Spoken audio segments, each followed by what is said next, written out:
And greetings. Happy Friday. Welcome to the Steve Deace Show here, live and on demand on BlazeTV radio and podcast. One more day here in Missouri before I head back home to Iowa. I am Steve Deace, Todd and Aaron.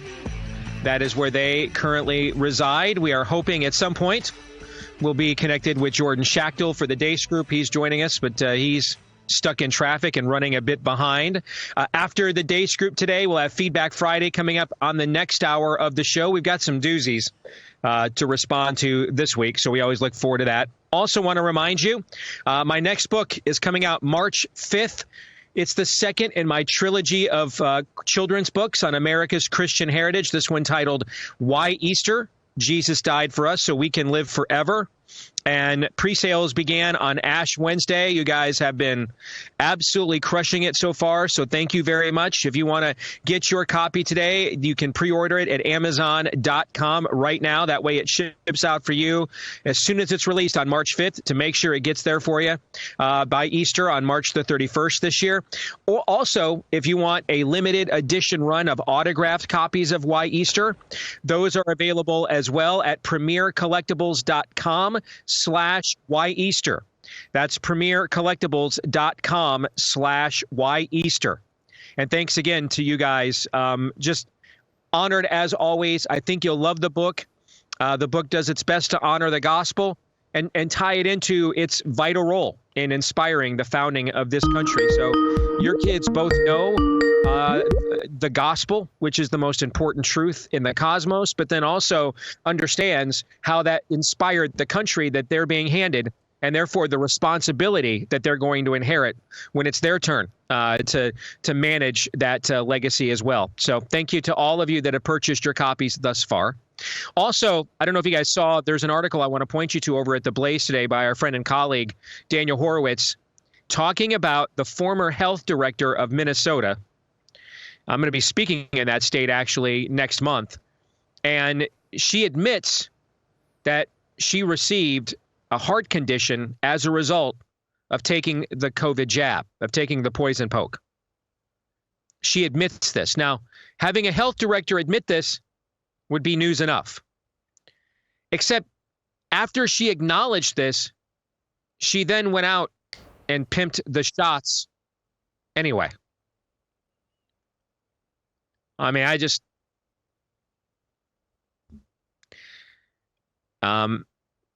Alexa, show me an example of groupthink. Ta-da! I mean, that's the demonic perversion of the New Testament's command to offer your body up as a living sacrifice. That's exactly what she has done to Big Pharma in the spirit of the age. Yes, they damaged me, and in a serious way, but I recommend them for everybody else nevertheless. Folks, that's just one more example, and they compile nearly daily, why you want to talk to our friends over at Jace Medical. Get the Jace case. Make sure you cannot trust these public health people. You just can't. So make sure when the next emergency emerges that you or someone you care about is prepared. The Jace case allows you to customize medications. Either you can get the standard, which has some of the most important antibiotics in the world, or you can customize it to your medications based on availability. You can get one of these, gift one of these for a loved one as well. If you've got a parent or a loved one that's in elderly care or any kind of long-term care, you want to make sure they have the meds they need. Jace Medical can help you with that as well. Yes, you can get ivermectin as part of your Jace case if you desire. JaceMedical.com is where you want to go. That's JASE, JaceMedical.com. Use the code DACE at checkout for JaceMedical.com. And if you use the code DACE at checkout, you'll get a discount at JaceMedical.com. And with that, it is time for the Deace Group.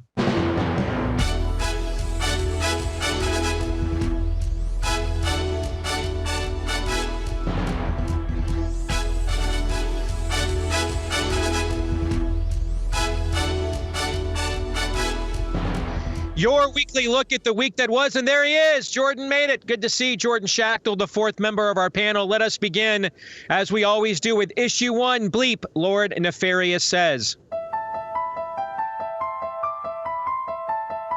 Wow. I'm a little bit in shock. I just always thought of myself as Puerto Rican, half Puerto Rican. I didn't think I was, my family was originally from Spain and slaveholders. Yeah. They deserve a DA that won't have sex with his employees. Did you or did you not, by May the 30th, 2023, have had sexual relations with Miss Willis, yes or no? Yes or no? Yes. Okay. On a normal day, these are my shoes. But sometimes, hell, I like to look sexy.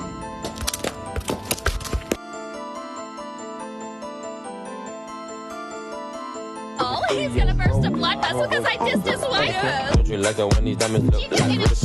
I'm a little closer, sexy boy. Did you see that? He was insane.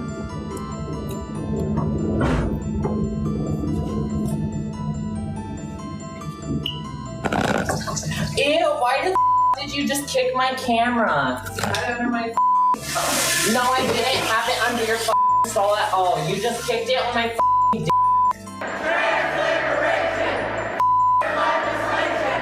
Trans liberation! Joe Biden needs you to declare a climate emergency. We need you to immediately desubsidize from fossil fuels and start moving towards real climate solutions. You know, when buying snacks for the game, you might have noticed one thing. Sports drinks bottles are smaller. The bag of chips has fewer chips, but they're still charging it just as much. And as an ice cream lover, what makes me the most angry is that ice cream cartons have actually shrunk in size, but not in price. Biden has gaff names his entire career. His entire career. It is not uncommon that he's done that. I think it's fine for you to be like, I am a pro-lifer, which means I will not abolish abortion in Oklahoma. I'm not trying to get you on that. Okay. I was just saying, I don't know you, so I don't know what you're trying to do. Because some pro-lifers might be like, no, I think abortion's murder. I don't want people doing it. I do think the role of barbaric. I do, but do you think the role of the government should be to stop barbaric things? Well, that depends. It depends indeed. Let's get to our first question. Jordan is the guest. You get to go first. What was the most awful thing that Aaron just forced upon you, and why? It's a tough list, but the most awfully amusing thing was how many cuts they had to do of the Biden shrinkflation ordeal when he was talking about, the fact that your double stuffed Oreos, you only get like 25 instead of 30. They did it. It was a 30-second ad, and I counted, I think, 18 cuts when I rewatched it yesterday. So it's so disturbing that the man is in such incredible cognitive decline right now, and the corporate media just completely ignores it. Jordan, am I missing something, or did the Biden White House put out a video admitting that everything costs more? I mean, isn't that essentially what? I mean, aren't they? Can you make sense of that for me? They put out a video acknowledging, everything costs more right now. I don't understand that marketing, that branding. Can you help me out with that? So I think that they were poll testing the, hey, the economy's great. Don't observe with your lying eyes what the price of goods are. So that's not working. So the prices are going up. So now they're kind of pivoting to the Venezuela model of the prices are going up because of these greedy bastards running the supermarkets. So we'll see how that works out. All right. Good point. All right. Of course, what's funny is they're now going to land-based a bunch of corporations that all donate to them. So, all right, fine. I mean, cool. Yes. Go for it. All right, Todd, you're up next. What do you think? I just want to connect the dots that you just all laid out there, but because you're all like right over the target. I mean, everything else is set the Joe Biden thing aside. Every other clip, that's a dystopia. That we are fully dystopian now in terms of our reality. And then Joe Biden goes there and talks about chips and ice cream. Yeah, the price is going up on a lot of things. A lot of things. And he's worried about the junk food because that's all we get these days. It's the junk food. But then, as you guys just talked about, he lambasts the greedy corporations for doing this, like we're going back in the Wayback Machine 20 years. Right. When in fact, those greedy corporations have been part and parcel of his effort to terraform the culture with transgenderism and COVID mandates. They were dutiful little stooges. See, it's just amazing.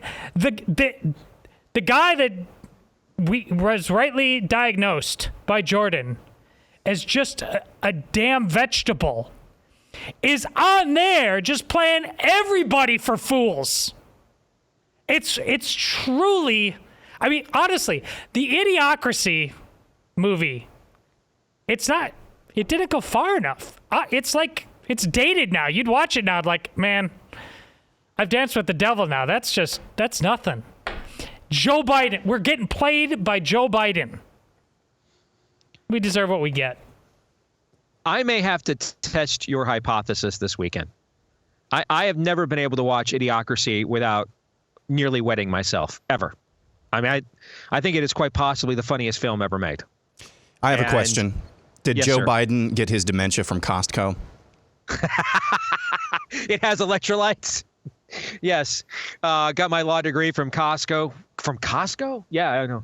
Thankfully, my dad's an alum, so he pulled some strings. I mean, that's just that movie. I may have to test that theory now. I haven't watched it in about 4 or 5 years. And so what would my reaction be to watching it now, given what the last 4 and 5 years have been like? I may have to put Todd to the Folgers test on that one. Aaron, what say you about your own montage?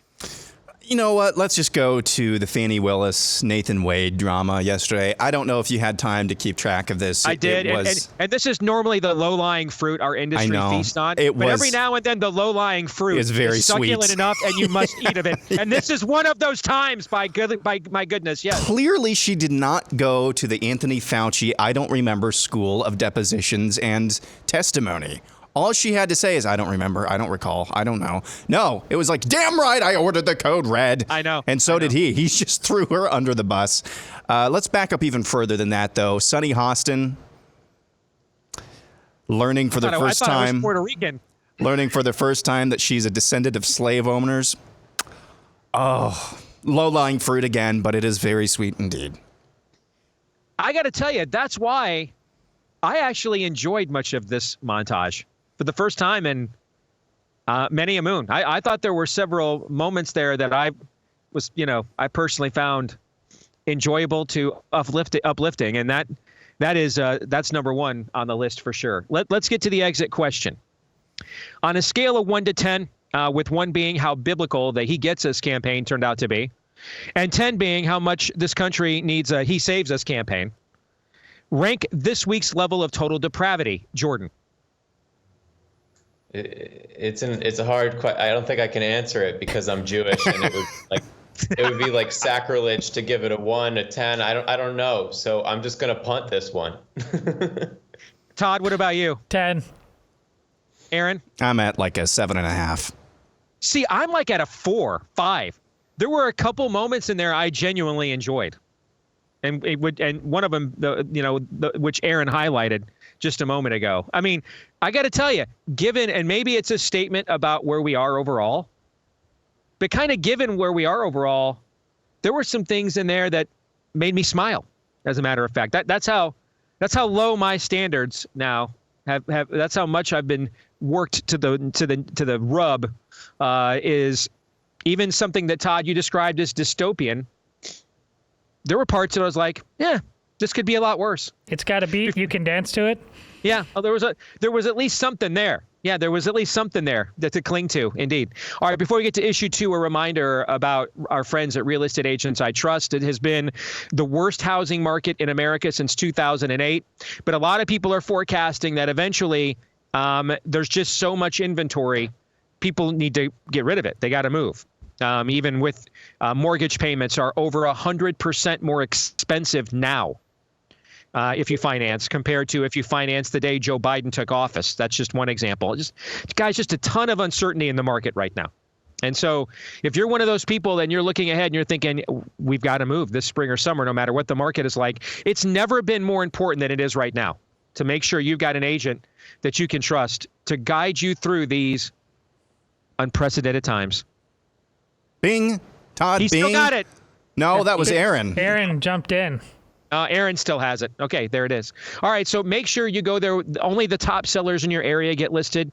A lot of times these agents are from right here in our Blaze audience, so they share a similar value system to you as well. realestateagentsitrust.com is where you can go. That's realestateagentsitrust.com. Make sure you go in with an agent you can trust at realestateagentsitrust.com. All right, let's get to issue 2. Do you agree with this? Nothing says America first like cavorting with the world's elite in Dubai, United Arab Emirates. Anyway, here's Tucker Carlson at the World Governments Forum this week. The most powerful country in the history of the world. So if you were to frame this in terms we're all familiar with, which are the most basic terms, the terms of the family, the United States would be dad, would be the father. And the father's sacred obligation is to protect his family and to restore peace within his walls. So if I come home, I have 4 children. If I come home from work and 2 of my kids are fighting, what's the first thing I do? Even before I assess why they're fighting, before I gather the facts and know what's happening, I stop the fight. I stop fighting. Yes. So if I come home and I have 2 kids fighting and I say, go, beat the crap out of them, I am evil. Because I have violated the most basic duty of fatherhood, which is to bring peace. Because I have the power. I'm the only one who can bring peace. And so if you see a nation with awesome power abetting war for its own sake, you have a leadership that has no moral authority, that is illegitimate. And I mean that too. I'm not even referring to any specific region or conflict. I mean generally. And I'm deeply offended by that, deeply. And it's something that I try to express, and I'm often called a traitor for saying that. It's the opposite. I say that because I believe in the United States. I think it has been a morally superior country. And if we allow our leaders to use our power to spread destruction for its own sake, that is shameful. It's a binary, okay? It's a black and white. It's a 0 and a 1. You are either creating or you're destroying. You're improving or you're degrading. I am well aware that it's United Arab Emirates, not Saudi Arabia. I even caught that while I was recording and recorded a different version, and then I was such in a hurry to get this whole thing edited. My bad. So thank you for acknowledging that, Aaron. What's fascinating about this is this clip emerged because it was framed by Arab News as Tucker talking specifically about Israel and Gaza, or Israel and Hamas is a better way of putting it. And if you watch the longer clip there, as Aaron allowed you to do, he's talking more broadly, but he also doesn't say it's not about Israel and Hamas. He says, doesn't he say, hey, this is kind of your default setting, all right? And I have several issues with what he said on both sides of what he said. But let's start with our guest first, Jordan, because this is a topic that's right in your wheelhouse. Foreign policy, Israel, military policy. Do you agree with what Tucker Carlson laid out there? Yeah, there's a lot there. And first of all, my first observation is, what is Tucker Carlson doing at Klaus Schwab's One World Government Summit that is hosted by the UAE? So that's the first question, is like, why is he there? What's he doing there? Was he? I mean, did we lose count of all the fentanyl coming over the border while he was there? I hope we were able to catch back up. Yes, but go ahead. Yes. It just seems to fundamentally go against his, what he says is his ideological beliefs. And it's just very confusing to me. If you're going to go to those type of Davos-like conventions, you should do what Kevin Roberts of Heritage did and say, like, basically, this is why I'm here, to say that you're all wrong. And he never really did that. In fact, he was, I have nothing against the UAE, but he was, thoroughly praising the Crown Prince of the UAE, which was just kind of weird. And, it goes to this theme of, first it was Putin, now it's MBZ. But I'll put that aside for a second. I think that, it's interesting, you heard the Tucker of the Fox News Times, and he was, inquisitive, asking the right questions. And in that dialogue, he just sounded very angry to me, like he had a chip on his shoulder about something. And specifically dealing with his monologue, his critique there, just as it's not the U.S.'s role to play world police and, sow conflict, it's also not the U.S.'s role to tell other countries what to do with their own sovereignty. So the way I kind of interpret that is Tucker wants the U.S. government to put pressure on Israel to stop fighting for its people and its people's sovereignty. And the moral equivalency there between like it's two brothers, like it's not two brothers, it's a modern, liberal in the small L sense, democratic country that's fighting against an Islamic terrorist jihadist savages that just kidnapped hundreds of their citizens. So, it's just very bizarre to me that whenever it comes to these specific issues, I think that, I don't want to play like amateur psychologist, but it seems that he's like actually genuinely angry. And, you didn't really see this, Tucker, on Fox. And it's just strange to me. And it goes to this common theme of kind of total hypocrisy. Like, he's criticizing very prevalent media figures like Ben Shapiro for not being America first enough. And then he's been on this like international. Then he says we're the daddy of the world. Then he says we're the daddy of the world. See, that's where I want to go. Okay. I want to look at the worldview communicated here. That is a NEOCON worldview. Yeah. Remove the name. Just forget the name and the branding. All right, who believes we're the daddy of the world, and so we have a responsibility to basically interject ourselves as intergalactic referee? That's the NEOCON belief, that we're the daddy of the world. We're not the daddy of the world. There is nothing America first. And I know we endorsed your dude. I get all that. This is where, are you America first as a belief, or is it just a brand? Okay? Because as a belief, that's not what he articulated there. We're not the daddy of the world. That is George W. Bush said things like that. Dick Cheney thinks things like that. That is a NEOCON view, number one. Number two, yes, you are either creating or destroying, but the creator sometimes creates by destroying. The nation of Israel exists because the creator used them to destroy the other nations that were already in that land in order to create a new nation. He took a tribe of Semitic nomads, and he used them as an army of his justice and wrath against pagan nations that inhabited that land of Canaan. They erased them. They used them to destroy them so he could create a new nation through them. That's actually now a pacifist view, that we're either fighting or we're not, and fighting is inherently bad. There's no cogent worldview there, none. I mean, he's literally all over the place. I mean, there's a bouillabaisse of beliefs and worldviews, and because he's become the biggest name in alternative media, you're not permitted to question him, and no one will be on to question him.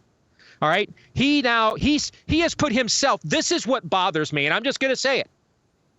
He has put himself in the judgment seat, and he's not qualified, and nobody is. I go back to what Jordan said.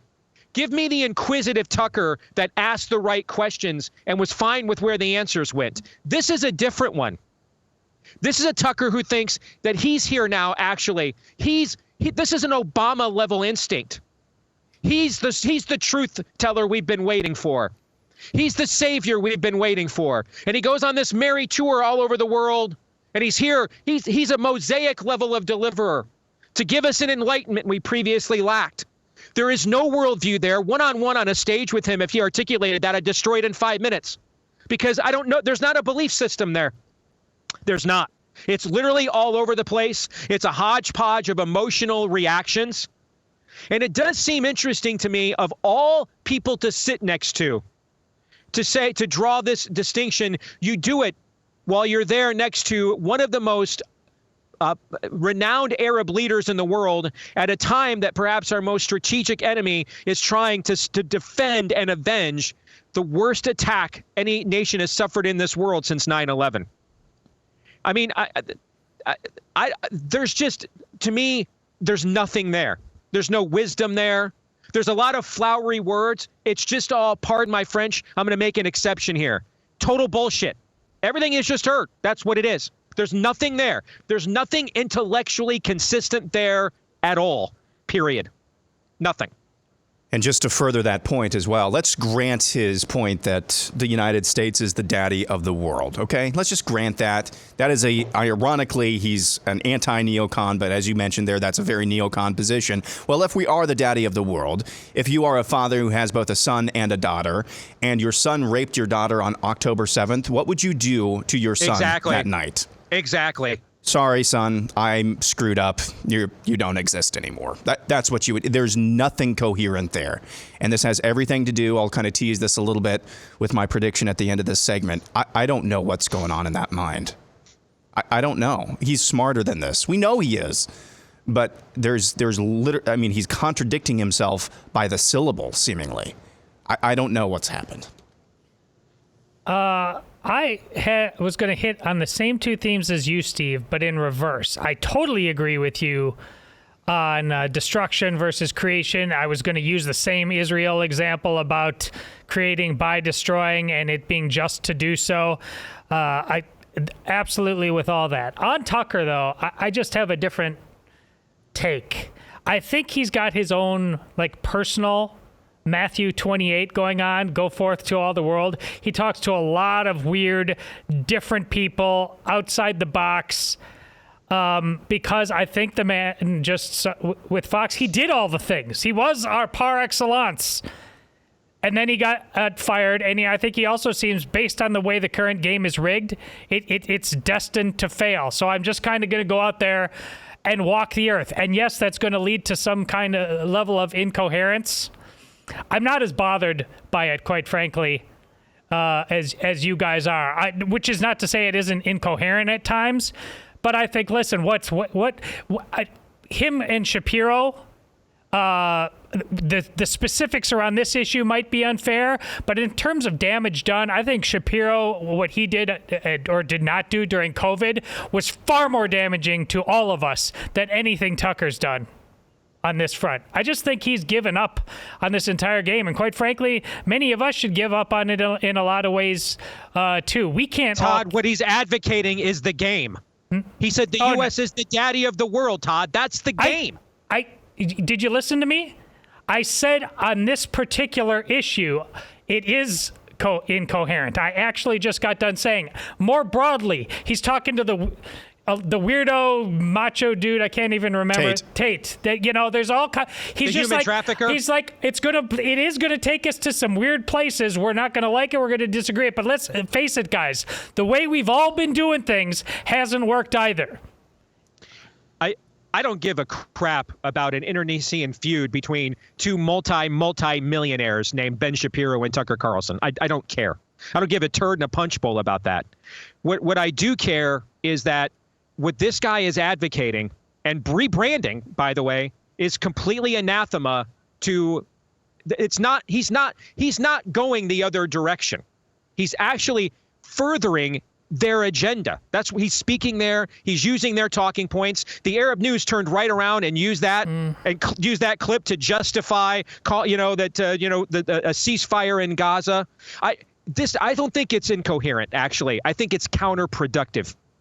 I think it's counterproductive. That's why I'm upset about it. Our whole movement, Steve, is counterproductive. That's the thing. I can't give him any extra.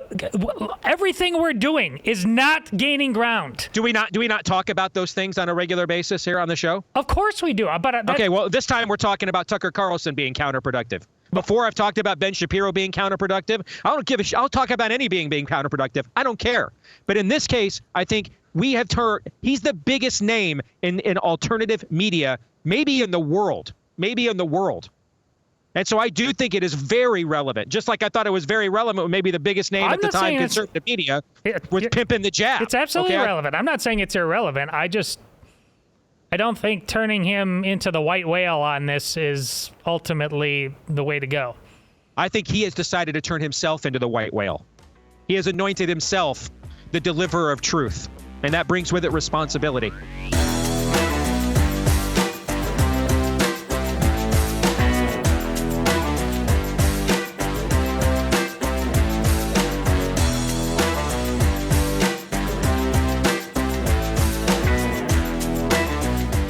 All right, back here on the Steve Deace Show. Before we get back to the Deace Group, a reminder about our friends at Relief Factor. If you're struggling with chronic pain in your body, and this often manifests as soreness, stiffness, and you've tried drugs, and maybe they mask the pain for a while, but they don't ever deal with the inflammation causing it, so the pain comes back.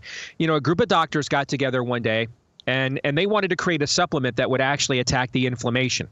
So these are physicians. They can prescribe drugs too, but they were like, hey, what if we could come up with something that's drug-free that would go after the inflammation causing the pain? Because sometimes these drugs have side effects that can make you drowsy, for example. That's where Relief Factor was created. That's kind of its origin story. Over 1 million people over the years have tried the 3-week quick start for just $20. And you know what? About 70% of them saw such great results, they stuck around long-term with the product. Why not see if you don't see a difference in your pain level in 3 weeks or less by trying the 3-week quick start at relieffactor.com. That's relieffactor.com. Once again, just $20. What do you got to lose for $20 except maybe the pain at relieffactor.com. All right, let's welcome back in Jordan Schachtel as we continue on with our weekly look at the week that was. Let's get to issue 3. Is this juice worth the squeeze? Taylor Swift is an American pop culture icon, but is she a threat? Candace Owens at the Daily Wire makes the case for the latter. Obviously, if you've seen what she's even done in business and how she tries to manipulate her audiences, like to get out of like deals and contracts, like she's totally insane. Yeah. Like she's the most toxic feminist that's ever existed. And what she does is basically the threat is that if she doesn't get what she wants, she writes a song about a guy and then has 15 million girls singing the songs and drops little clues so they know who it's about. I mean, it's totally psychotic if you really think about it. I don't think you appreciate how psychotic that is, that you can't date her for 2 weeks without her writing a song about you. I mean, what she did to John Mayer as well, he was like, I literally did nothing to her. Like we went on one date and I didn't deserve this. You're ruining And then there's a bunch of like 10-year-old girls whose brains are not developed who then go and attack whoever it is. Like Scooter Braun's family, his young kids literally had to go into hiding and get security because Taylor Swift wanted out of the deal that he legally purchased her catalog of music. Yeah. And she wrote this, you have to go find it on Tumblr, this like glorious rephrasing of basically like, my dad signed a contract, a legally binding contract for me when I was 15. He now has the catalog because he purchased it. And she was just like, as a woman, I sat on the floor and I wrote these songs. And then they tried to kill Scooter Braun's family. And he did nothing wrong other than purchase her catalog. But and he only had it for like 6 months before he let somebody else purchase it. But like she hated Scooter Braun. This is a room full of Swifties you're talking about. No, guys, I'm sorry. Like I just like, obviously she's not getting married. And Travis Kelce, I was going to wear my some science. Travis Kelce has exclusively only dated black girls. He had a whole show only dating black girls. This is not even his type. He just realized that this is like a good business move for him. And it is. It's a genius business move for him. I don't know who Scooter Braun is. Never heard the name in my life. I've heard the name John Mayer. I couldn't pick him out of I couldn't pick him out of the police lineup. Great musician. He's alleged. Is he? Okay. That being said, and I know Todd. Thankfully, I'm not in the studio. You might want to fire me after the last, or shoot me after the last segment, but certainly now for choosing this topic, right? And I probably deserve it. Here's why I'm resurrecting this again. All right. And I had no idea that Travis Kelce only dated black girls. I didn't know. She informed me about a lot of things I didn't know. But here's why. There's an effort clearly on the right to keep resurrecting this topic, to keep resurrecting Taylor Swift as some form of platform to respond to. And I'm trying to figure out why. All right. So this isn't about her. This is about us. It may be. I mean, I remember when Dan Quayle took on Murphy Brown. Jordan and Aaron are probably too young to remember that. Todd, you remember that, right? When Murphy Brown was the single mom, and Dan Quayle said, "Hey, those aren't family values.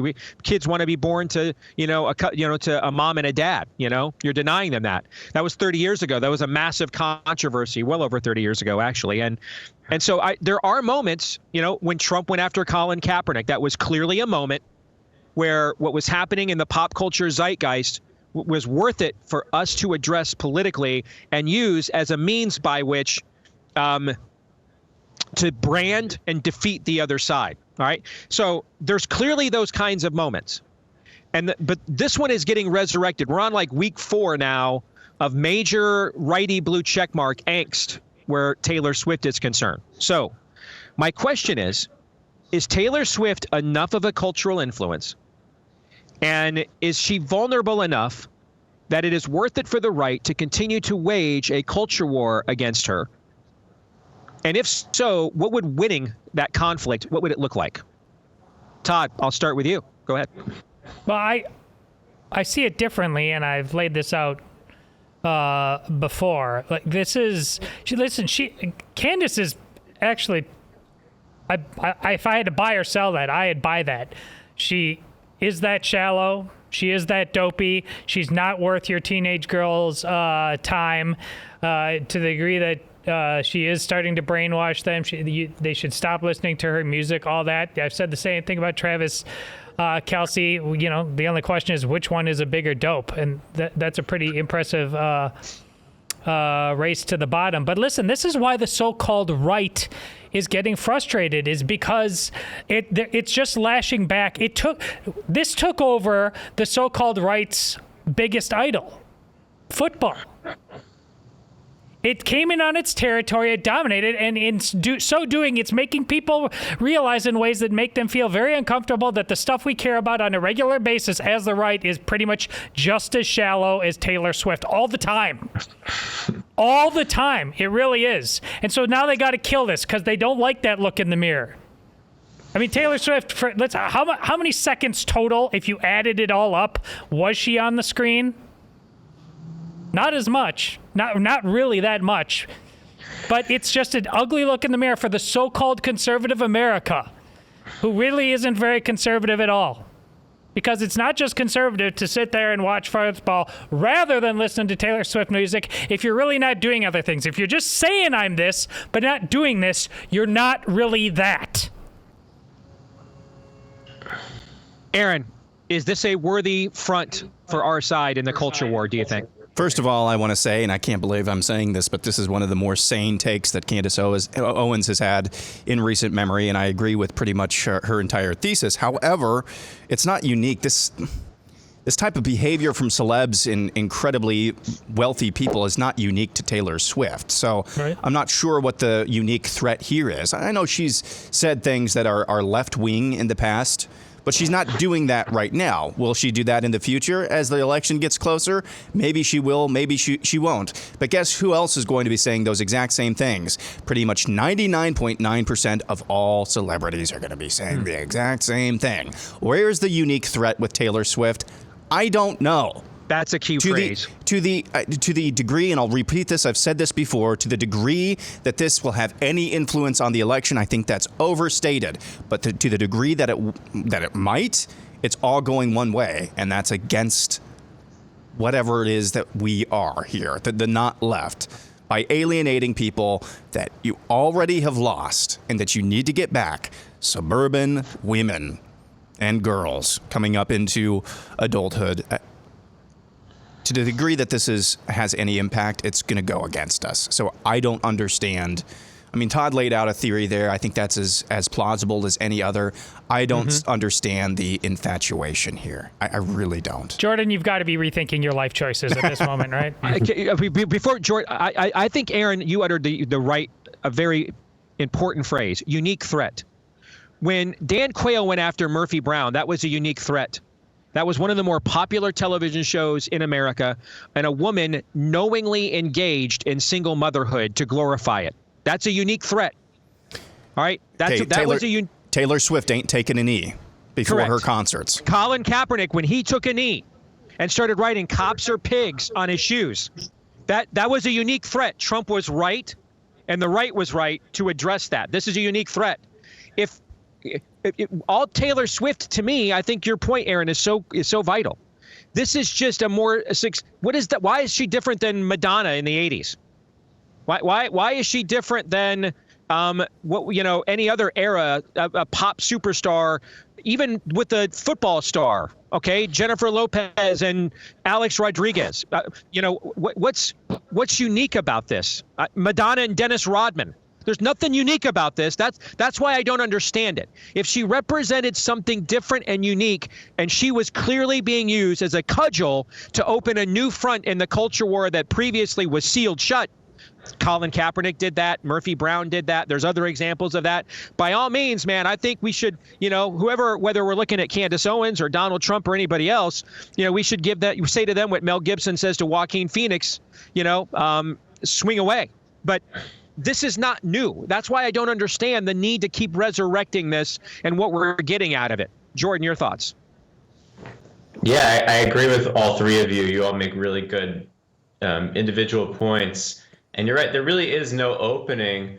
And I think it actually is harmful to discredit what, I don't follow Taylor Swift closely, but to discredit what she's accomplished, in serving her fans and, creating a really serious long-term connection with millions of people, for conservative commentators just to say, oh, she's awful. She's the worst thing that's ever happened in this country. Like, you think anyone who's like 18, 17 that listens to that is inspired by that? Like, someone who clearly hasn't even taken the time to understand like what she's even doing, like with her concerts and whatnot. It just seems like it's just easy clickbait for some people to want to say that she's the worst thing that's ever happened in this world, when in fact, there's plenty of examples of much worse, much more, activists, Steve, as you were talking about,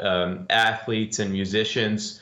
I get that, and Todd makes an excellent point that like all of us football watchers were suddenly infuriated when Taylor Swift is shown on camera too many times. But we should also be introspective that like we have our stupid hobbies too that people may think of as a time dump that we just like do for entertainment purposes. I think that's a lot of the reason why people go to Taylor Swift concerts, spend $500. Like, it's not like they're following some type of ideological movement. Maybe it's just fun for them. And for people to call her, I think the devil herself is a little bit, a lot of an overstatement.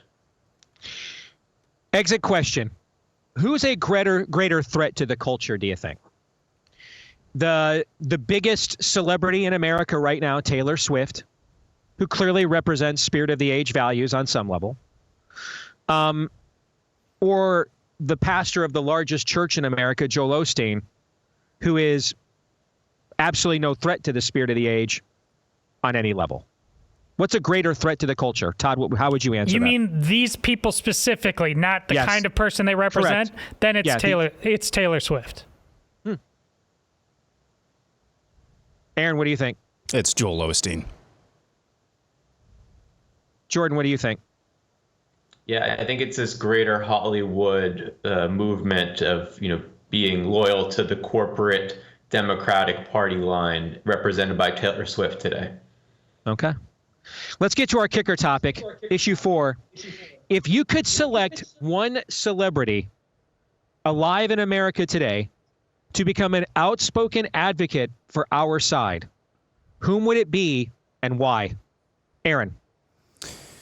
One celebrity, man, that's hard to narrow down. I mean, I guess since we've been talking about her, it couldn't hurt to have Taylor Swift on our side as an outspoken believer in our values. It does seem like a logical take, Aaron. I mean, we've spent 4 weeks now obsessing over her on the right, so would make sense to pick her and say, hey, we'd be better off if she was on our side. If we think she's worth 4 weeks of content to go after, must mean that she'd be a worthy advocate for our side if we could get her to, defect. Todd, what do you think? So that's part of what you are asking. You want a defection? How you can do that any way you want. You can just snap your fingers, make it so. You can take someone you think is a righty and make them more outspoken if you wanted them to be. Whomever you want it to be and why. Okay, it's your world. Somebody like Denzel Washington, who basically has the Bill Cosby aspect to him, but he's he picks his spots. Minus the Rohypnol. Yeah, but go ahead. Yeah. He'll answer the question forthrightly when asked, but he's not uber aggressive. Okay. Maybe the greatest actor of our time. That was Todd's pick. Jordan, what do you think? Well, I'm a big fan of Tom Cruise in terms of being the greatest actor of our time, but he's got the weird Scientology thing. But I don't really have an answer, because I think that whenever you have a defector, they're immediately canceled. So I would need to think of this more strategically, because like whoever I would choose would be deemed irrelevant and become irrelevant, I think, within 6 months to a year, because the machine is so much more powerful than one person. All right, let's get to predictions. Aaron, I'll start with you. Within 18 months, Tucker Carlson has some sort of mental break. Whoa.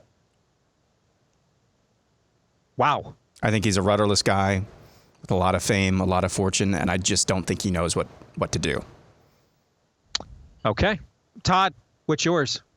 Aaron went from NFL preseason predictions to maybe the most important voice in alternative media on planet Earth is going to have a nervous breakdown. Gotta love that wild pendulum swing of predictions. Give it, then I take it away. Yes, you do. Todd. The average NFL football owner will be more well-versed in the upcoming Taylor Swift album than all the other ones combined, because they will actually buy it because of what's happened. Okay. Jordan? Yeah, so I was against this for a long time, but I think that Joe Biden's actually going to be the Democratic candidate somehow, if he doesn't die. Yeah. Said that a couple weeks ago. Yep. That's a caveat. Yeah. And an important one at the rate of deterioration that we are seeing. I'm going to make this shallow prediction this time. Super Bowl 59, New Orleans next year. Aaron, you and I are going mano y mano. Okay. Chiefs Lions. Who do you think Lions? Who do you think will come out? Who do you think will come out on top? I need to see. Here's the thing: we've got to have a demonstrably better roster. So I need to see who we add, because you're going to have the best player. Now, I think we're going to come at you with a better quarterback than the 49ers did, but I think we have to have a 49ers level roster with a better quarterback to beat you in a Super Bowl with Pat Mahomes in his prime. So we got some money under the cap this year. We've got 4 more top 100 draft picks. I got to see who we add. I don't know yet. Good stuff. Good to see you, Jordan. Thanks for making it through the traffic, man. We appreciate it. All right, take care. Yeah, thanks for having me. You bet. Always. We'll come back. Hour 2 will be next. It'll be time for Feedback Friday. Stay tuned.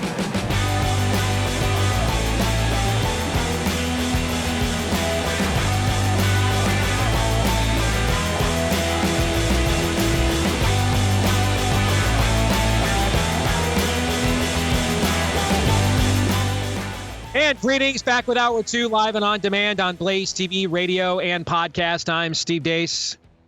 You are you. Todd is Todd. Aaron is Aaron. They are in Iowa. I am in Missouri. And I'm hoping that this freezing rain ice storm we're having passes here soon so I can get on the road and get back home. In the meantime, you can let us know what you think about what we think. I mean, after the show, of course. I'm not going to leave in the middle of it. I mean, after all, I'm not Dana White on the Howie Mandel podcast.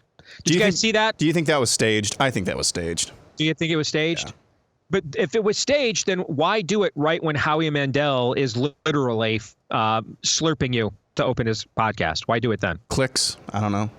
I mean, I see. My theory is, dude just drank too much Bud Light, man. You know what that stuff does to the system. So that's my theory. Dude just had to bounce.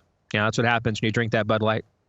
But you can let us know what you think about what we think via the stevedeace.com inbox. Email us, steve@stevedeace.com. That's DEACE. Like us on Facebook, MeWe, and Gab. Follow me at Steve Deace Show on Twitter, Getter, Instagram, and TikTok. You can also, if you are a podcast listener, let me not jump ahead. If you're a podcast listener, leave us a 5-star review. Thank you if you have already done so. You can also hit subscribe or follow if you're on iTunes, and that way, every time we do a new episode, it shows up in your feed every single time. And thank you to all of you that have done that for us as well. This part of the show brought to you by Miracle Made. It's been 2 nights now out here on the road in Missouri, and the hotel we're at is nice, but man, I miss my Miracle Made sheets.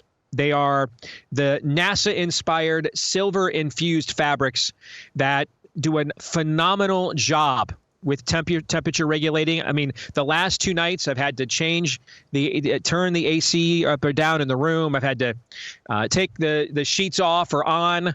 I've not done that at home, guys, since we started with these Miracle Made sheets. They keep my body at a perfect temperature, whether it's the dead of winter or the heat of the summer. They're absolutely phenomenal. They're comfortable too. They look great.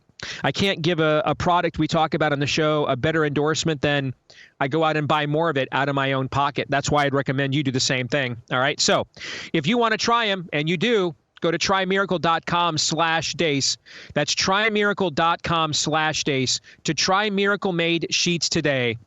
Whether you're buying them for yourself or as a gift, if you order today, you save over 40% off. And if you use the promo code Deace at checkout, you'll get 3 free towels and save an extra 20%. And Miracle is so confident in their product. It's backed with a 30-day money-back guarantee. If you're not 100% satisfied, you get a full refund. Again, that's trymiracle.com/Deace. Use the promo code Deace. Trymiracle.com/Deace, promo code Deace. I made an executive decision during the top of the hour break, guys. Before we get into Feedback Friday, I want to come back and I want to close the loop just between us on the Tucker Carlson issue. And I got to make sure I'm being very honest with the audience. And, my vow to you guys is when it doesn't violate a third-party confidence or, a loved one's privacy or anything of that nature, I'm going to be brutally honest with you. All right? And if I can't be brutally honest with you, I'll be honest with you about why I can't be brutally honest with you. I mean, guys, people send me stuff all the time being critical of people we work with at the Blaze. And I'm sure they get stuff being critical of me all the time, too. I mean, that's what happens when you have a company that gives people the freedom to have very strong opinions. Strong opinions are going to elicit strong reactions, and they're not always going to be positive. We're not going to sit here. That's just that, we're just not. If you got an issue with another host on the Blaze or somewhere else, take it to them. And if you've got an issue with us, don't take it to them, take it to us. Okay? Here's the thing that bothers me about Tucker. And it is personal, and I need to be honest about that. Tucker's one of the few people in this business in recent years, in recent vintage, that I have even remotely permitted myself to consider admiring to the point of aspiring to. I mean, before I got into this business, I looked at somebody like Glenn Beck and admired and aspired, for his level of success and the way that he did it. Being unafraid to take on controversial topics and things of that nature. But we work with him now. I mean, I admire Glenn, but he's also just Glenn, He's the guy that when Todd, you met him for the first time in Dallas, what did he do? Yeah, we started talking about eschatology for like 45 minutes. It blew my mind. Yeah. We didn't go through his memoirs or anything. He just wanted to sit down and talk about when we thought Jesus was coming back. Yeah. You know what I mean? Now it's peer. And I mean, I have great admiration for Glenn, but now he's someone I know personally. And so there's more there than just professional admiration. He's somebody I have on a personal level an immense amount of respect for. I've met Tucker Carlson a few times, know him a little bit, not that well. But I'm just going to tell you, there's no way my buddy Bob Vanderplots brings him to Iowa twice for 2 spotlight events at the Leadership Summit last year, where he destroyed Mike Pence, or the keynote address at the Leadership Summit the year before. That never happens without me lobbying on Tucker's behalf. There were plenty of other people on Bob's team that did not want to do that. And they did not want Tucker to host that event last year because they were afraid he'd end up turning it into exactly what it turned into. I mean, I stuck my neck out for that. I heavily lobbied for that. And, Bob's his own man, but I was definitely on I was the head of the Let's Do Tucker Booster Club for sure. And the thing I can't stand more than anything, and if, today's Anastasia's 23rd birthday, so happy birthday, princess. If she were here today and I asked her, what was the number one rule in our home? She would give one or two answers. She would say either, do not disrespect your mother, or don't lie to me. Don't lie to Dad. Dad, I can't handle, and that makes me a bad fit for working in politics, obviously, but I grew up in a home of being gaslit repeatedly, where my old man would, hit me with a belt buckle the day before and then take me aside with a black eye and coach me on how to lie to my teachers at school about how I got this black eye. I can't handle being gaslit. I can't handle being lied to. It's frankly one of the issues I have with the Trump era is he's just somebody that has no problem at all playing fast and loose with the truth.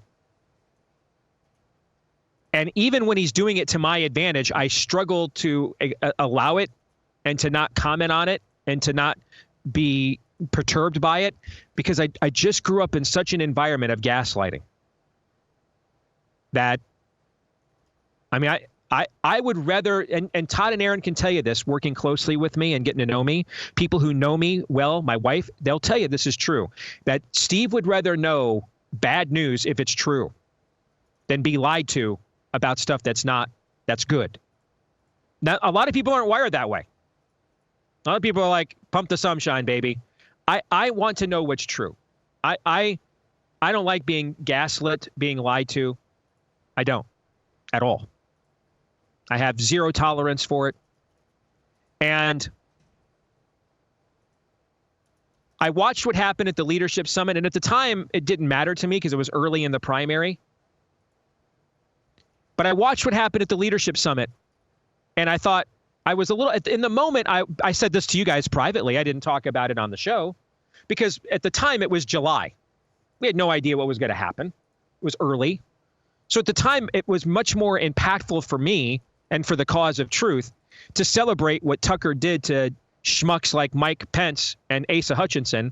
But privately, guys, did we not have conversations after the moment? Like, did you guys notice that when Ron DeSantis got out there, he asked him about some stupid red tide thing in Florida and they didn't have a single substantive conversation and he completely let Nikki Haley off the hook? You guys remember this? We had these conversations privately at the time. We didn't talk about it publicly, though, because in that moment, it mattered more to us and our overall mission that Tucker did with that platform why I lobbied Bob for him to have it. That he asked the questions and challenged these schmucks from the right in ways that they get away with never being exposed to. And that mattered more. But now let's fast forward now what we saw a few months after that. He claims he's been a Trump supporter ever since they did the raid on his home. I can just tell you flat out that's not true. I know that's not true. I know that for a fact. Just remember the text that he sent after January 6th and the things he said about Trump. And now he's as MAGA as it gets and brings Trump on. It doesn't ask any questions at all about the vaccine. And then when Candace Owens is on, so he can stoke whatever's going on between Candace Owens and Ben Shapiro. And I don't care. I don't care. I'm Tommy Lee Jones in The Fugitive. I don't care. All right. I really don't care. But now now the vaccine is one of the issues of the age or something is what he said to Candace when he was trying to and he cynically I don't think it's a coincidence you're trying to stoke a feud with a platform you're probably about to compete with your own network. So the vaccine was so important we couldn't possibly ask the guy who is proud to engineer it a question about it. But now it's suddenly the issue of the age because it gave him a chance to take a dig at Ben Shapiro for whatever reason. And we can't talk about our most strategic enemy or most strategic ally getting hit by a mutual enemy because there's fentanyl pouring over our borders. But we can go on a magical mystery tour to Hungary and the World Economic Forum and all these other places and speak to them. I just feel like I'm being gaslit. And if I start to feel like you're not honest with me, the door gets shut really fast for me. That. We can be unaligned on lots of things. That's the other thing that people don't understand, too. I'm actually way more flexible than you think. I mean, listen, guys. I think everybody that doesn't accept the atoning sacrifice of Jesus Christ on the cross is going to hell. One of the best friends I have in this world is a non-Messianic Jew, Daniel Horowitz. I'm actually very flexible on one condition. Don't lie to me. I don't like it. Don't gaslight me. I don't like it. I'm Johnny Dangerously where that is concerned. Someone gaslit me once. Don't do that. Everybody has their red lines. Everybody has their lines of demarcation. For me, it's when I think you're starting to BS me. Don't do that. Don't. And my BS meter where Tucker's concerned, and maybe it's wrong. Maybe Todd is correct. The dude's just, what did you say, Todd? Walk in the earth? Yeah. All right. Maybe that's what he's doing, man. Maybe he's just like, I'm freed up and now I can say whatever I want. If that's the case, well, then we have another problem because intellectually he's not capable of being the face of our movement. That's true. I mean, if you're right, Todd, then intellectually he's disqualifying himself. He's not capable of a cogent thought. He's just like all over the place. I'm much more aligned with you on that front, yes. Okay. But it's one or the other. And by the way, I'd prefer it was the other because then it's not personal to me. I've had some of you have emailed me. I don't give a rip how much money Tucker makes. I don't care about any of that. None of that bothers me. I don't give a rip. I don't care. A year ago at this time, I looked at this guy heroically.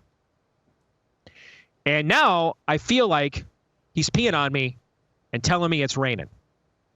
I suppose we can go with, you just happen to be sitting there next to one of the most prominent leaders of the Arab world, right at a time that Israel is trying to defend itself from an attack it did not provoke, from people it gave up its own land to give them their own independent state right on their doorstep to. And it just so happens that after Tucker has provided no support for them publicly at all, but quite the opposite, actually.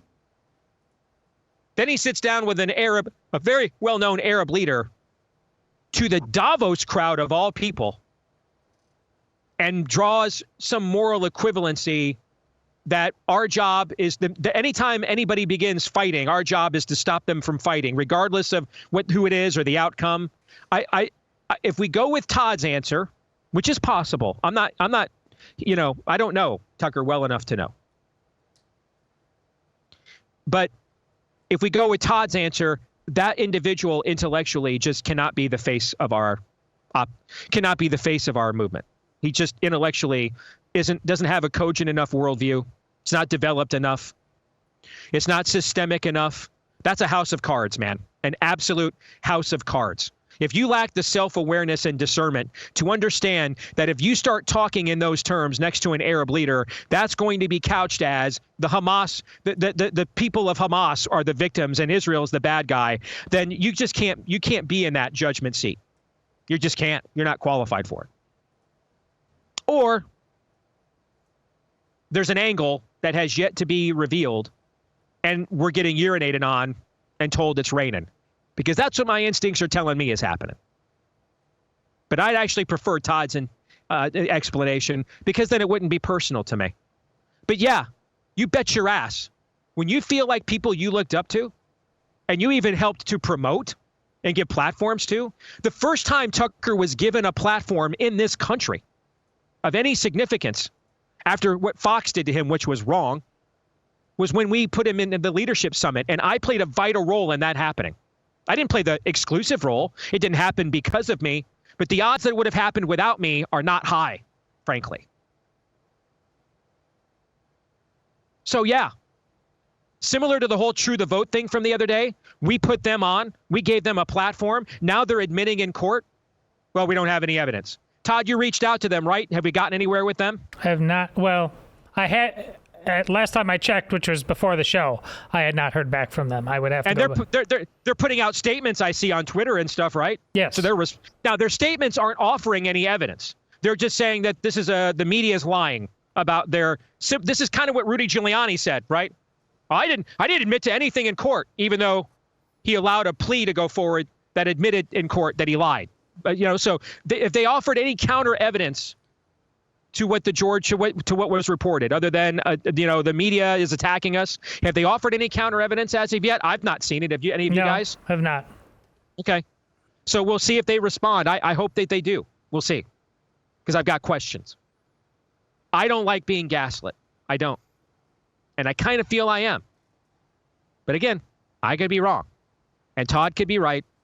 That this is just a guy that's just walking the earth. And if that's the case, cool. Then everybody has a role. His role clearly is asking the inquisitive questions. It is not pontificating and laying out a worldview path of sanity. That's clearly not his role. All right, gentlemen, that's my last word. I'll give you your last words if you want to respond to what I just said.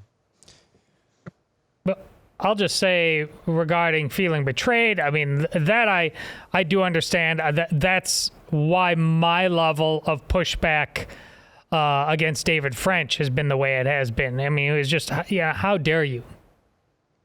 How dare you, when you were given the spotlight and the respect you were, slandering the brethren like that, uttering heresies while claiming to be a Christian I absolutely get that. As for, though, when we talk about Tucker and not, listen, when it comes to feeling betrayed by him and you talking about he can't be the face of the movement, even to the degree, that's the part I agree with you the most. Even that doesn't bother me so much. You know who else can't be the face of the movement? The movement. As it currency, honestly, fair. As it currency stands, fair. That's what he's He just realizes, I think, he doesn't have answers. He's kind of all over the place. But let's face it, there's no there, which is what I say in my own way. And you guys, when I say Iowa evangelicals voted for the chaos of Donald Trump by a 2-1 margin, and what about the Catholics, guys? I'm making the point about, we are adrift. We stand for nothing. In the general election, Catholics always go 50-50. Steve's highlighted before. They decide that it shouldn't be like that. If we are a real movement, Catholics aren't either. But when it comes to Iowa, that was a huge bleeping deal. We learned something about us. And we clearly stand for less than we've stand in the past. So I just can't be too bothered by a guy who just says, this is me tapping out for a while. No, I'm tapping out I'm not going into my bat cave and doing nothing. I'm tapping out by just doing something totally different. Steve's absolutely right. That means it's abundantly clear you're not the leader of our movement. But nobody else is either.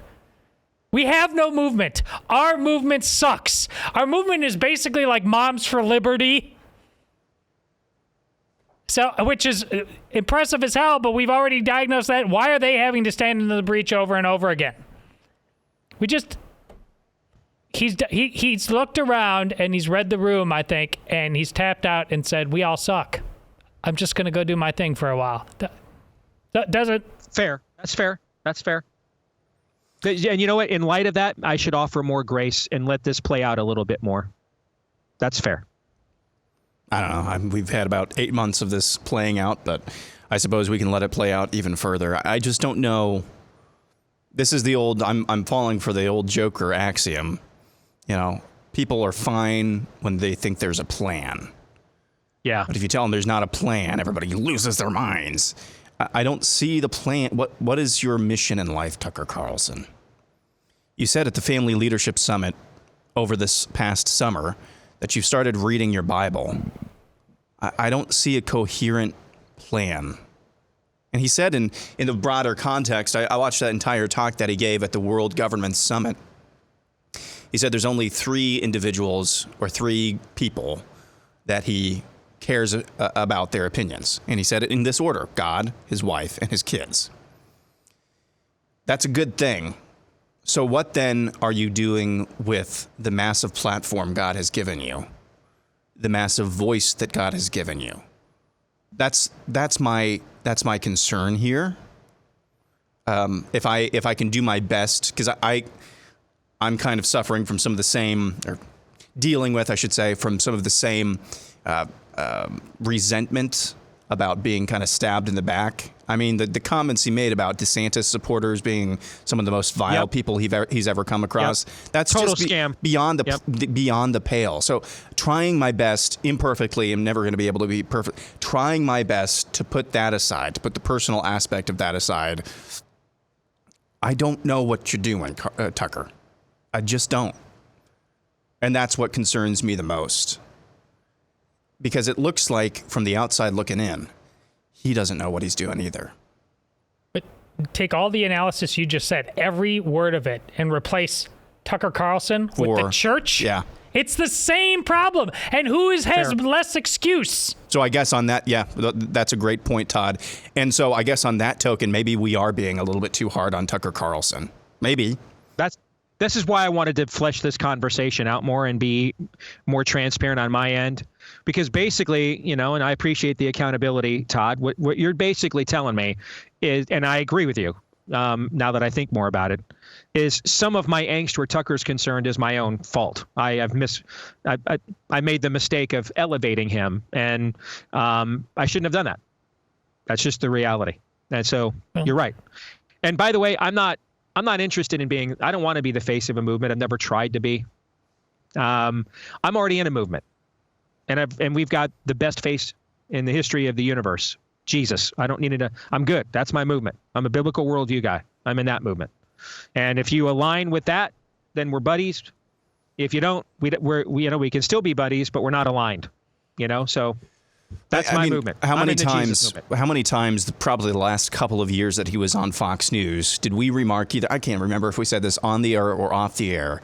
We would do our show, we'd go home and watch Tucker Carlson or see clips from Tucker Carlson, and it's like he did the exact same show that we did that day. That's part of the reason why I, in my mind, had ingratiated him very deeply, because it seemed like he was doing what we're trying to do on a much, much bigger scale. And so that's where that comes from for me anyway.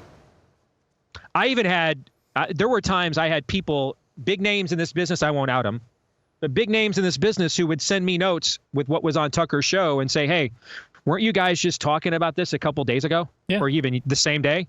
And even privately, what was always my response to that, guys? I hope that he's got a way bigger platform than I'll probably ever have. So I'm hoping these things are getting a bigger hearing and and wider airing than what I am capable of. I've got again, if you put the Wonder Woman lasso of truth around Todd and Aaron, they could find several faults of mine that they could list for you. Being professionally jealous of people and sitting around and counting up, what this person gets compared, that's just not. I'm just not driven by that, guys. I'm just not.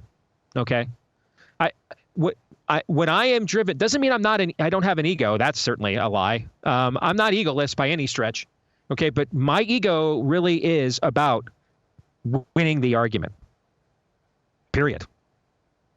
And I really wouldn't care if Tucker decided to get a tat of Trump's mom on his back. It's that it doesn't feel like, when he left Fox, I think we were hoping that meant he's really going to be unsheathed now. And now I kind of feel like the Tucker on Fox was better from an issue standpoint than the Tucker we're seeing now. Almost as if they needed each other. Fox is as bad as it's ever been. But at least they provided Tucker a platform within the mainstream to question it, the mainstream. But now, untethered to Fox, Tucker is either somewhere between running some kind of game, we don't know what the outcome of it is yet, or, to use Todd's hypothesis, just meandering. He's rudderless. You know, maybe they needed each other. Maybe we're learning that. Maybe they needed each other. Maybe they were a good balance. Maybe they complemented each other. Thoughts? Well, I think that's an interesting premise because you all, you know, as you know, Steve, you know, there's just a rhythm to doing shows like he does, shows like I do. You know, this is why you actually have why we do Pop Culture Tuesday. You know, why we have segments that we do all the time. Obviously, you're gifted enough. Every show could be like, let's make up Monday, this date. But, you know, it helps to have a skeleton to build things around. You're saying that, you know, without that now, he's just totally free-forming it every single day. And he's a man, apparently, without the Holy Spirit.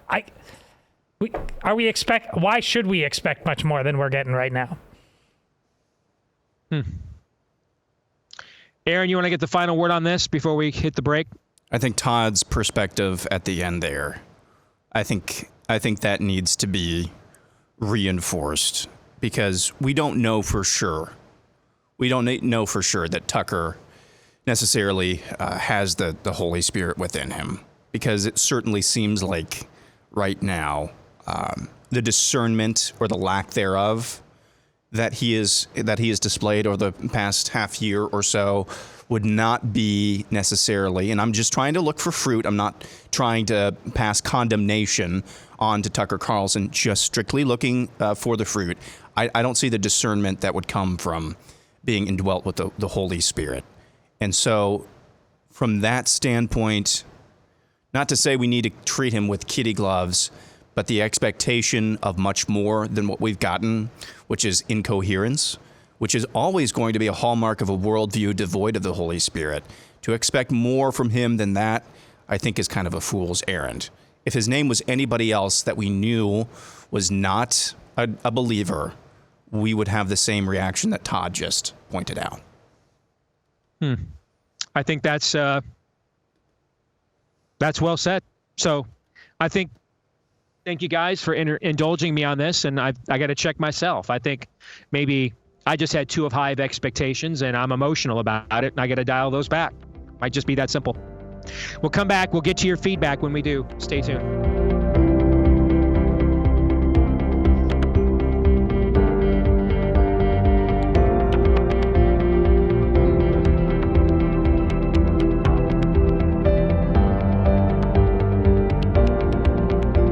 Well, folks, let me talk about one of my favorite partners here on the show, and they are responsible for my undergarments. And you want to talk about trusting a company with something that takes a high level of trust. That's our friends over at Tommy John.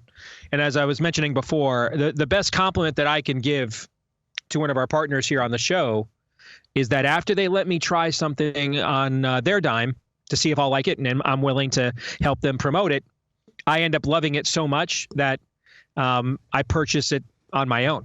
And I have done that numerous times. Tommy John is the only underwear I have bought since they came on this show. What's it been now? Maybe 4 or 5 years. That I've bought multiple pairs. I'm not just wearing the same ones all the time, just to clarify that.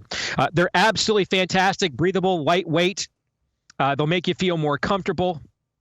You can't beat it. They've got loungewear too. They've got stuff for the ladies as well. All right. We absolutely love Tommy John. It's why they've got thousands of 5-star reviews, why they have fanatics, not just customers. All right. You want to make the switch to Tommy John today. Take advantage of their President's Day sale now through February 20th and get $25 off site-wide. $25 off site-wide at TommyJohn.com/Steve. That's $25 off site-wide at TommyJohn.com/Steve. That's TommyJohn.com/Steve. All right, let's get to some Feedback Friday. And we'll start with this one from Matt Pohl. who says, after being called out by Todd on the show last week, I took my 4 high school age daughters and one of their friends to the state capitol in Iowa on Monday for the gender bill hearing. In addition to having their private spaces invaded, the tranny movement impacts them because they're track and cross-country runners. While talented and fast, they cannot keep up with the boys they train with at the school. They have long feared about having to run against a boy masquerading as a girl. I was hesitant to attend the hearing because I believe the lie that I can't do anything about this anyway, so why go? I wasn't signed up to speak, but went anyway because I was prompted by the Holy Spirit to show up and see what happens. Here's a couple of big takeaways I want to share with your audience. Number 1, keep encouraging us to get involved with these issues. I was not aware of this hearing until it was mentioned on your show. I like to think I'm more informed than the average American, but it wasn't even on my radar. Number 2, anyone can do what I just did. We just have to show up. You cannot be an encouragement to everyone else on our side of the issue by sitting on your couch. It has led to some unexpected networking opportunities for my daughters. Number 3, I had no idea just how committed the opposition was until we experienced it firsthand. The amount of evil and oppression present was palpable. Even the best documented videos from Aaron cannot convey what it felt like. Nicely done, by the way. However, this experience has emboldened me and my kids to get more involved and stay committed to what is right. I'm just a regular dad trying to raise my kids and help them on the narrow path. So if I can do it, anybody can. That is from Matt. Gentlemen, your response. I think I may have met him if he had the girls in tow. They were all wearing the Riley Gaines T-shirt that I also have about Samey Girl Sports. But he's right. And, you know, it reminded me seeing Steve down there at the Capitol and his speech, like when he said you heard about it on our show because I said it, but like, listen, pound for pound, Steve wrote the book on this locally when he was on WHO. Like, no, he talks about his mentor, Jan Michelson, and Jan was amazing. But in terms of that turning into grassroots action on the ground, Steve Deace and the agenda he set for the Iowa State Capitol before he went national is unmatched by anybody who's ever worked at WHO, and that includes Ronald Reagan. So that's why he would go down there, even though he's not a guy who goes across country like he is now on a speaker circuit that pays him. Why he knows the value of going down and just spending 2 minutes of your time. There's no replacement for getting involved. It doesn't, no matter whether Tucker's on his A game and taking scalps, no matter where he is or how good the Steve Deace Show is, none of our words ultimately matter if you aren't standing on the wall. Yep. Amen. I ran into a handful, several listeners to the show, and that was really cool to see at the Capitol. So 2 things. There is one man, I can't remember your name, I'm so sorry, that I ran into, and he just told me, hey, among other things, he switched up the church that he goes to because they try to do some sprinkle therapy. So he's going to a different church now. That's awesome. And he told me as well, I come down here pretty regularly. And he gave me a laundry list almost to the point of annoyance. And if you're listening, you know who you are. Almost to the point of annoyance. Things that he's talking to his legislators about. He took this show to heart, and now he's putting it into action. Secondly, what this emailer said, I was struck by, I can't remember what the exact words were, how easy it was. Yes, it was very easy. It's really easy. I told Bella in the morning, hey, I'm going to go to the Capitol tonight. It's kind of on the way home for me. It's really accessible. They don't make you jump through a lot of hoops, at least not at the Iowa State Capitol. And I'm sure your state houses are somewhat the same. These are the people's houses. They make it really accessible. There's plenty of parking. You walk across the street and go through security. And at the Iowa State Capitol, I just told the guy in security, hey, I'm carrying. He's like, oh, okay, cool. It's really easy. And then you have access to a number of people just to talk to.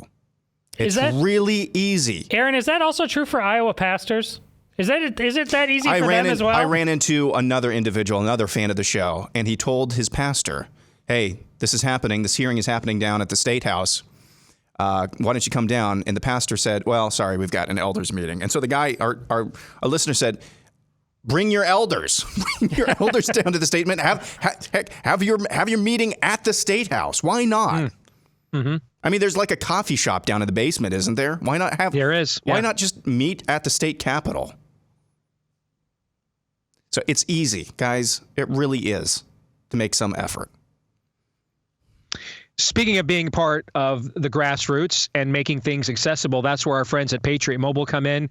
They have been on the vanguard of the parallel economy. And yes, we need it more desperately developed than it currently is. But thankfully, one place where it fully is when it comes to a device we all have to use in this day and age, our mobile phones. Make the switch today, therefore, to our friends at Patriot Mobile. If you're a veteran or first responder, let them know.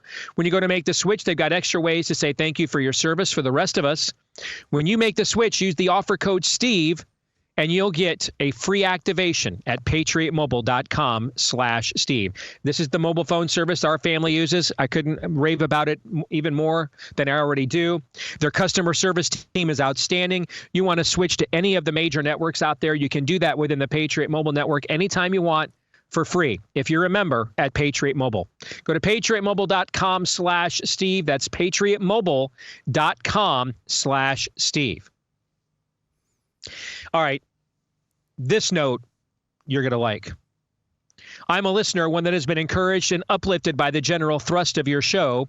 Allow me to offer some encouragement in return. I attend a really small church, but we take dominion. We're mostly men, veterans. Many of us have been forward deployed and have seen combat. In fact, our Messianic Jew pastor came to know Christ while being cared for by the Wounded Warrior Project. About 40 of us meet on Fridays. We eat dinner, talk to one another, worship, and are taught by pastor who goes verse by verse. We think and behave like a subversive underground church. We are infiltrators commissioned by the Holy Spirit. On Saturdays, we serve. We open doors on Coast Highway near Pendleton and feed sandwiches and milkshakes to Marines and sailors. We feed them, shoot pool with them, and talk about Jesus. That, and we engage in boy banter and humor. We are, after all, veterans.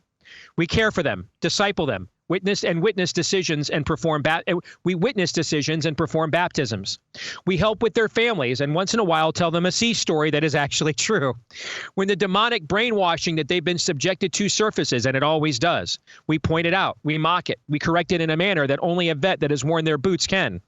When they leave for their next duty station, they go into the pagan world like the converted Roman soldiers of old. And Nefarious James, after listening to the demon carry on, quips, I did know this was a fight. Nefarious says, that's why you're losing. We're at war. We've always been at war. We enlisted when we made Jesus our Lord. Some have woken up. Many are still sleeping. Those small groups need to become work groups. While you are waiting on the Lord, pick a clear instruction from the Bible and run with it. Go into the world after your potluck. The school you teach at, create a Bible club. Wear T-shirts with the cross, find one another and become family. Don't hold your ground as isolated islands. Join together and attack. Whoops, that scrolled up on me. The truck stop you're near, infiltrate. Those Christian brothers that you offer a nod to at work, get together, eat and pray. Seek to serve the employees there having a tougher time. Subvert. We are occupied by the Holy Spirit. We are his temple. We are to take that temple into enemy territory. It's what we signed up for. Get in the damn fight or take off the uniform. The Lord ain't fond of cowardice and laziness. Because I wanted them to remain subversive, I have withheld this veteran's name. I made that decision. He didn't ask that, but I chose to. Reactions. Other than hallelujah. Yeah, Semper Fi or whatever branch.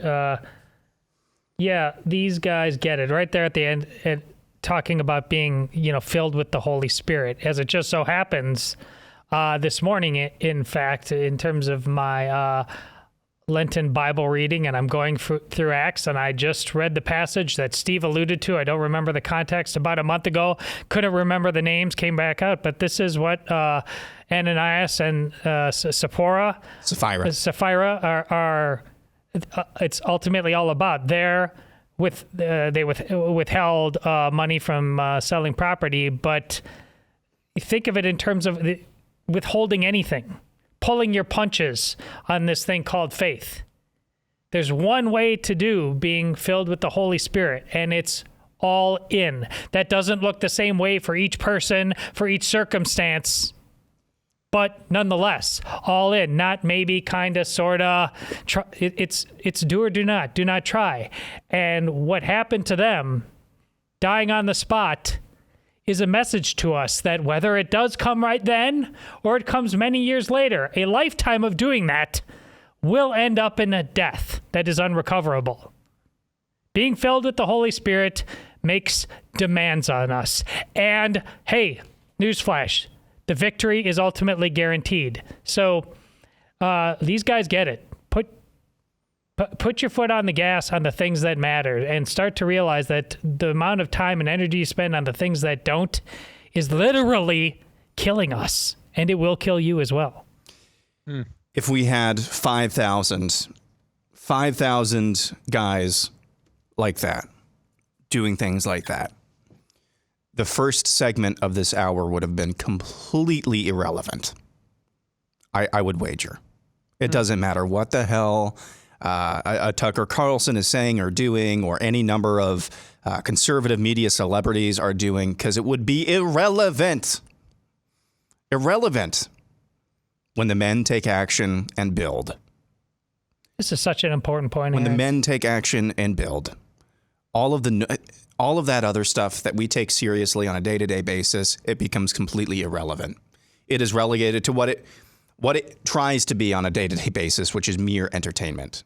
Right now, what we have is entertainment masquerading as a movement. What this is a movement actually moving.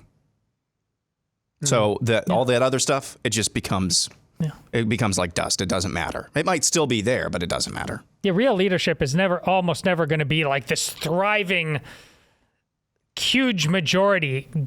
I've said this as Carlisle, no matter how good my arguments were there, I was always one of two people and the only guy making them. And then you have the school board of 5 and the staff, and the impression for anybody paying attention is that you are the minority. This is what Aaron's point about if 20 fathers showed up again, and they are basically mostly only the ones who felt that strongly of it, and everybody else more or less thought the same, but it's 20 that are dominating that conversation and are clearly more people than regularly show up to a meeting, the whole thing changes. The whole thing changes. So Steve's made this point about it's always a remnant. It does. I don't know what the critical mass is on any issue. None of us really do. But you don't have to get 50%. It's not an election. The left has proven that. Yes, it's not. Exactly. That's my point. It's not just an election every day. The election comes around once a year, once every 4 years, whatever like that. But every day, it's what Steve says all the time. It's about will. Are you showing it at all? Because it doesn't take. Look around. You don't have to get that 50. Maybe that's the psychology of it. Even if you know it's not the majority, you get 20 badasses showing up, things change in a hurry. I mean, what you just enumerated, Todd, is the old JFK line, history is won by those who show up. Yes. And one of the reasons the late, great Bill Bright, the founder of Campus Crusade for Christ, I watched a presentation with him before he died, and he said that he found after doing evangelistic ministry all over the world for 50 years or something, that maybe 2% of evangelical Christians will ever share their faith with somebody. Maybe 2%. Which is kind of a big deal because that's in violation of the Great Commission from our Lord. And he surmised that the number one reason most evangelicals won't share their faith with somebody is they fear they don't know enough about their own faith or what other people believe, and they're afraid of getting embarrassed. And I also think that applies to civic action as well. You know, we don't know how to do it, or we're not sure. We instinctively know what's true, but we're not sure we could defend it if getting pushback. That's a great way to go and discuss our friends over at Hillsdale and what they're doing. If you got some free time this weekend, man, you know, they've got a ton of free courses at Hillsdale College right now. And you can take advantage of these all the time. We've mentioned them before, something like 30 or 40 of these available to watch for free. Hillsdale has been leading the way in promoting civic education. This year, Hillsdale is producing 60-second radio spots called Constitution Minutes. These are short, clear lessons on the principles of liberty. We're going to be featuring them here on the show. If you want to hear their Constitution Minutes or share them with a young person you know, visit DaceForHillsdale.com. That's daceforhillsdale.com. daceforhillsdale.com, and you can listen to their Constitution Minute, get a free pocket Constitution. daceforhillsdale.com is where you want to go. daceforhillsdale.com. All right, gentlemen, final thoughts here before we sign off for the week. What you just said about sharing the gospel, I mentioned it, but it's been a long time ago. The story Penn Jillette told about a fan coming up, giving him a Bible and said, I'm a big fan. I don't want to be pushy, but I appreciate what you do enough that I want you to have this. And he was reflecting on that, and people come up to me and say, gosh, aren't you mad that he gave it to you? And he said, why would he be mad at anybody who thinks they have the truth and would like to share it with me? He doesn't agree with it, but we could all learn from that. Amen. That's a great place to end it. Great job, everyone. Hope to see you guys again on Monday if I make it through this winter storm in Missouri. Until then, Romans 8:28.